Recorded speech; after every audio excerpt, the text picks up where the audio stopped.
How fortuitous that in the middle of my marathon reviewing Zelda games, we would see another Zelda game release on the Switch. Okay, it's maybe not a new game, it's a remaster of a 10-year-old one, but you know. I initially wasn't gonna pick this game up at first, but I thought it would probably be a good idea to go ahead and do so, just so I can get a nice little side quest video out there, keep the algorithm happy, keep content pumping onto the channel while I'm working on the link to the past review, so here we are. This review's a little interesting. It's gonna be kind of half and half. On one hand, I kinda gotta eat my words a little bit here. I've been one of the detractors of Skyward Sword ever since its release.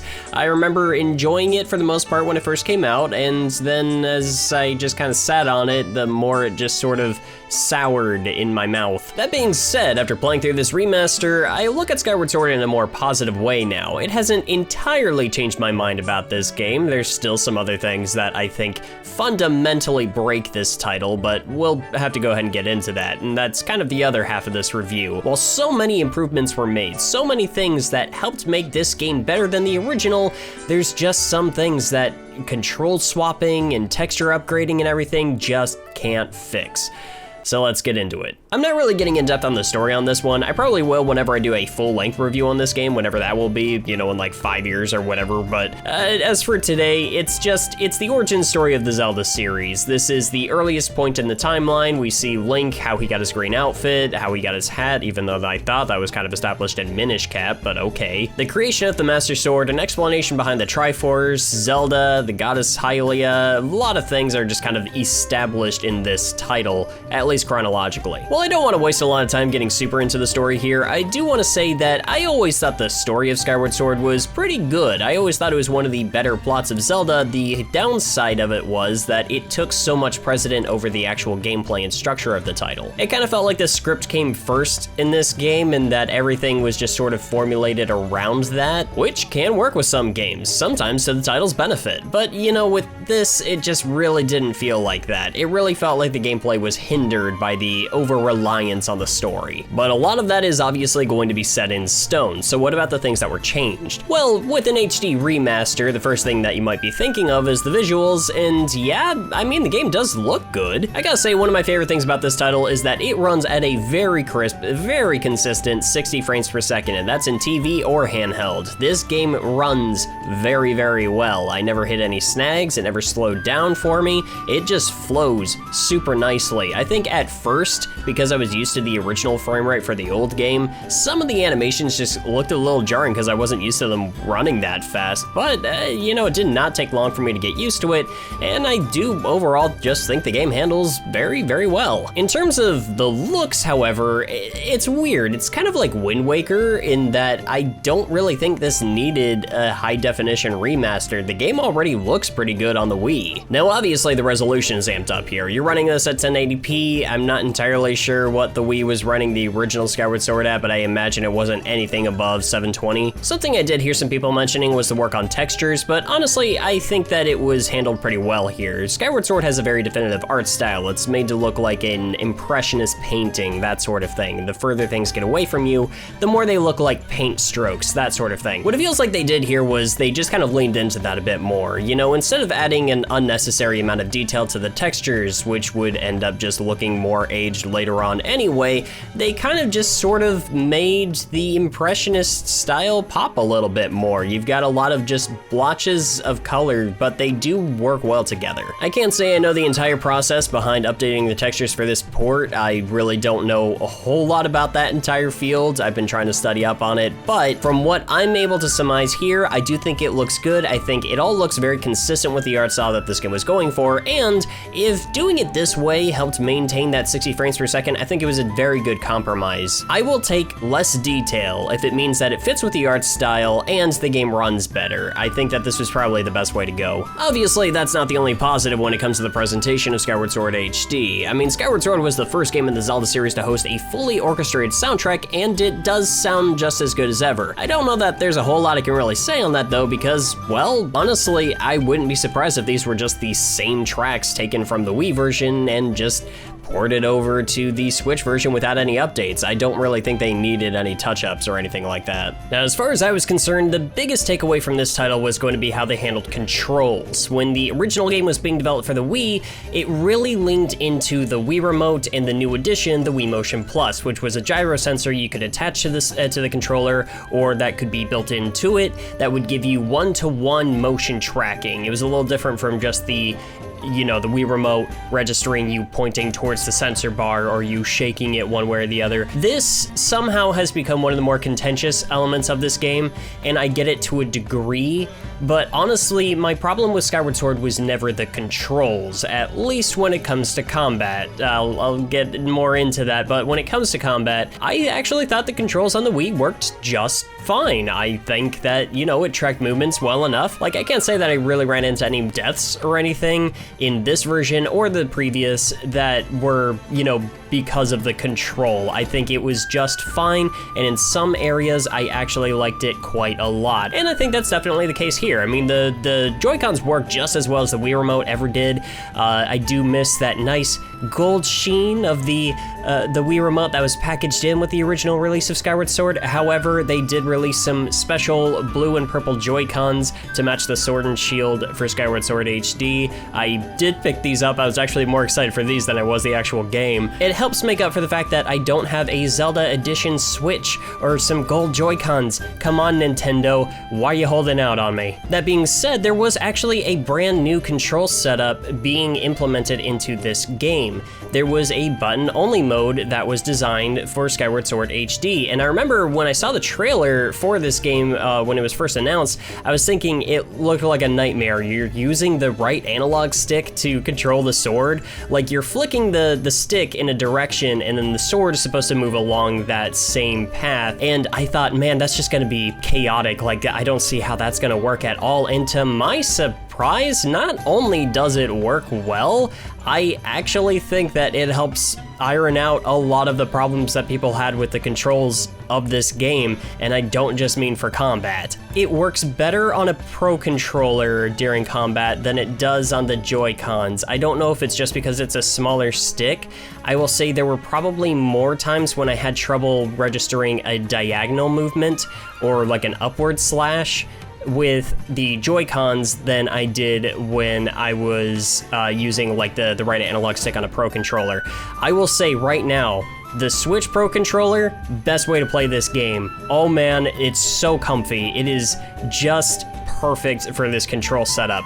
The only thing that I think people are really gonna have a hard time getting adjusted to is because you are using the right analog stick for sword combat, and because this game did introduce actually being able to use the camera in full motion and being able to use the right analog stick to control that during motion control combat. Now you have this weird setup where in order to move the camera, you have to hold down the left bumper and then move the right analog stick.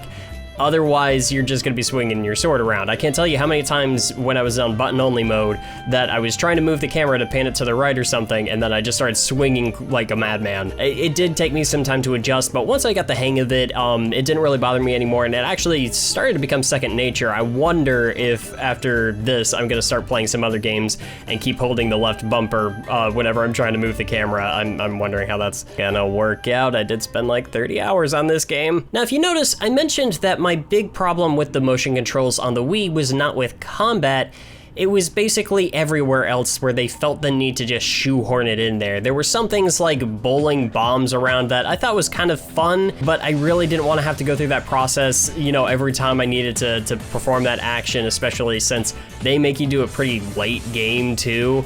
It was just tedious, especially flying around in the sky on your bird. It's just, you have to flap your arm around and everything when you're doing it. It's tiring. With button-only controls, none of that is a problem. Basically, every single action, everything you do, you've got simple button controls that you can do to implement any task.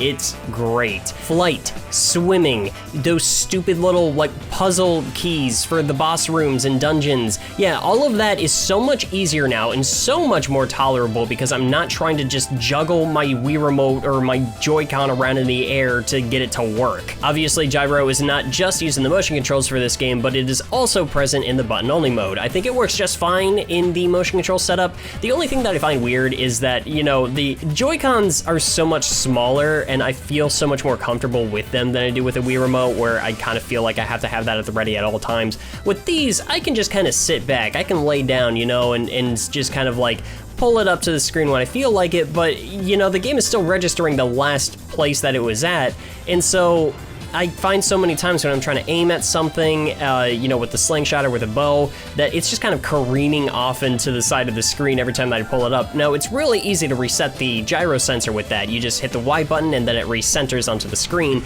It's just, you know, it catches me off guard like so many times when I do that. Thankfully, the way that gyro is implemented with the button-only controls is very, very fluid. It's kind of in the same way that you would see that in Breath of the Wild, where it's just there to kind of help with precision when you're aiming with a bow or something like that. I think it's a great addition. It is something that you can turn on and off when you're in button-only mode, but it's something that I just want in every Zelda game, or really in all games where you're just like trying to aim stuff with. The gyro aiming, this is probably one of the best implementations of motion controls, and I would like this for anything, for any console, for PC games, anything. It's so good for aiming, and I love the way that's implemented here. And that's not even mentioning all the other things that they do to streamline this experience. I mean, the tutorial area alone, it's a lot easier to get through the opening section of this game, especially now that you can actually fast forward through dialogue, you can skip cutscenes.